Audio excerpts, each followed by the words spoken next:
Whenever two materials are rubbed together, electrons may be transferred from one material to the other, causing a build-up of electrical potential in the materials, known as static electricity.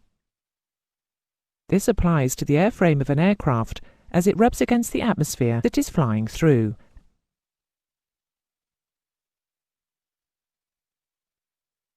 In this lesson, we will look at how the build-up of static electricity on an airframe in flight is dealt with.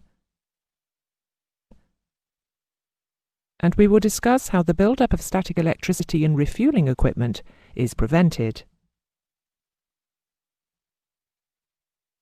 We will also look at how components are protected from electromagnetic interference produced by the operation of other components.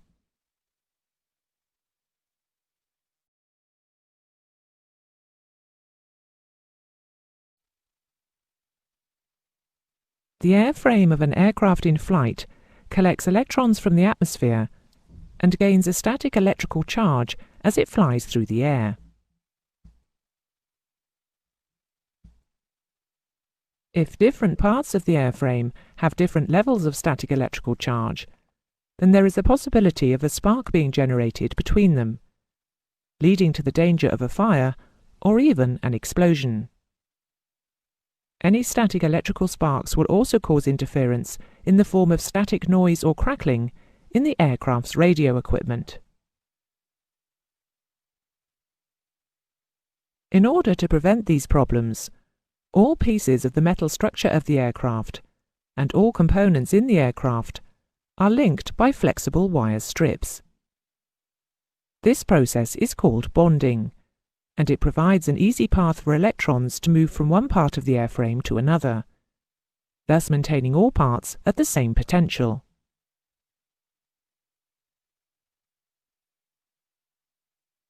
Bonding also acts to maintain the earth return in a unipole electrical system, which is a system using only one wire, with the return current passing through the metal airframe.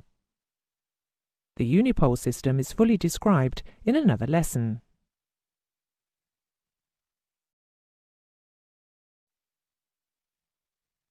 The static charges that build up on an aircraft during flight tend to accumulate near sharp edges, like the trailing edges of wings and tail surfaces.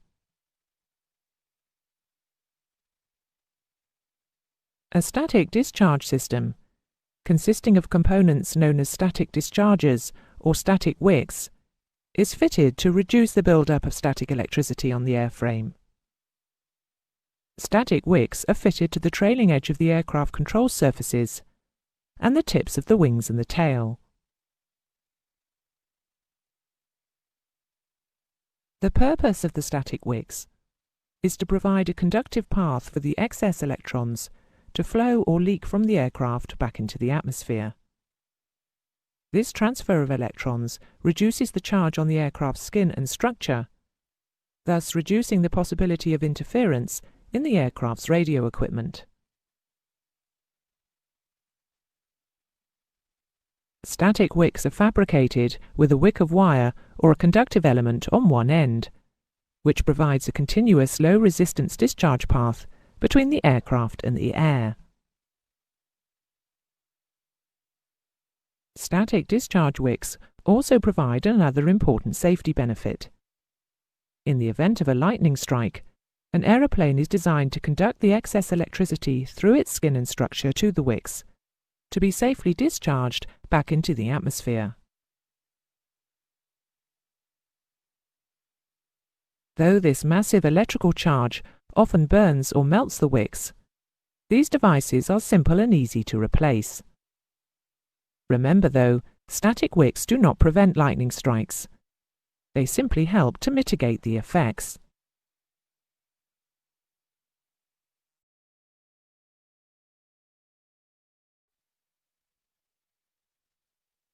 To ensure that no static electrical charge remains on the aircraft after landing, the airframe is brought into electrical contact with the ground as the aircraft touches down.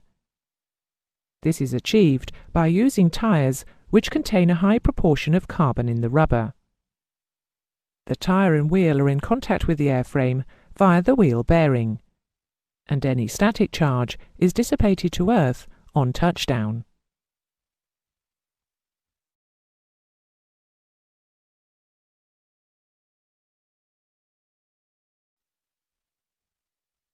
During refueling, and particularly during pressure refueling, the high fuel flow rates can cause a build-up of static electricity in the refueling equipment. This can cause a difference in electrical potential between the refueling equipment and the airframe, leading to the possibility of a spark being generated with catastrophic consequences. Before fueling commences, the aircraft must be bonded to the fueling equipment, using dedicated wires and clips. This ensures that there is no electrical potential difference between the components, which could lead to sparks.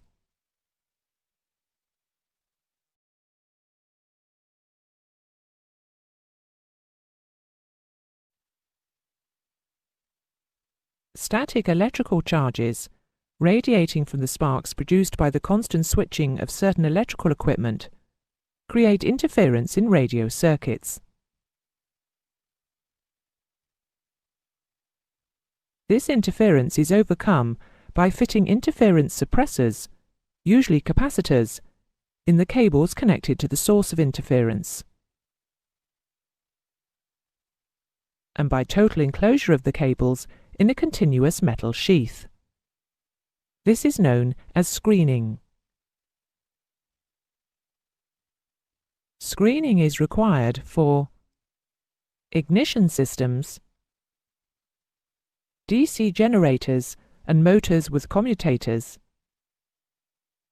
slip ring machines operating at over 200 RPM, and also for any electrical equipment making and breaking a circuit at a frequency greater than 10 cycles per second.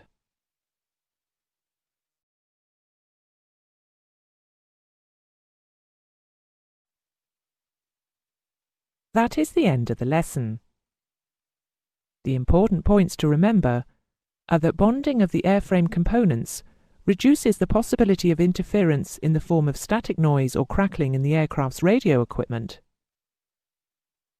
and that static dischargers or wicks fitted to the tips of the wings and tail discharge static electricity back to the atmosphere, thus reducing the possibility of static interference in the aircraft's radio equipment.